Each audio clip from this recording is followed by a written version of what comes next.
আরে বন্ধুরা, রেসিপিটা দেখেই যাও। এটা হচ্ছে অড়হর ডাল, যেটা আমি ভিজিয়ে রেখেছিলাম 15 মিনিট আগে। প্রেশারে দিয়ে 2টো সিটি দিয়ে নেব। এবার দেখো কি কি লাগবে।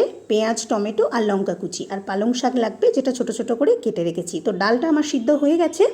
এবার দেখো কড়াইতে তেল দিয়ে দিচ্ছি গোটা জিরে আর শুকনো লঙ্কা।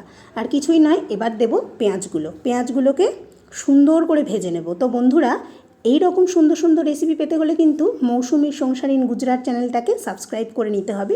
তো আমি এখানে এসে এই রেসিপিটা শিখেছি, সেই জন্য তোমাদেরকে একবার দেখিয়ে দিলাম। তোমরা কিন্তু অবশ্যই একবার করে খাবে। আমি পেঁয়াজ ভাজা হয়ে গেছে, টমেটো আর কাঁচা লঙ্কাটা দিয়ে দিয়েছি। এবার কাশ্মীরি লঙ্কা আর হলুদ গুঁড়োটা দিয়ে দিলাম, ভালো করে কষে নিয়েছি।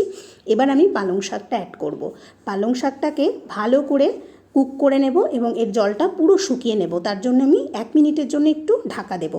এবার ঢাকা খুলে নিয়ে আমি একটা সিক্রেট ইনগ্রিডিয়েন্ট অ্যাড করছি, যেটা হচ্ছে বেসন। হ্যাঁ বন্ধুরা, বেসনটা দিলে ডালটা খুব সুন্দর একটা টেস্ট আসে এবং একটু গ্রেভি গ্রেভি মতো ভাব আসে। এবার আমি অ্যাড করলাম ধনিয়া গুঁড়ো, জিরে গুঁড়ো, ভালো করে কষে নেব।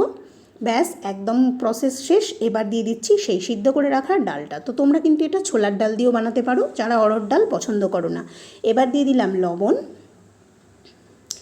পরিমাণ মতো, যেটা আমি আগে অ্যাড করিনি। এবার দিচ্ছি গরম মশলা। আমার কিন্তু রান্নাটা একদম রেডি। উপর থেকে গরম ঘি ছড়িয়ে দেখো বন্ধুরা কি দারুণ হয়েছে। তো খেয়ে অবশ্যই আমাকে কমেন্ট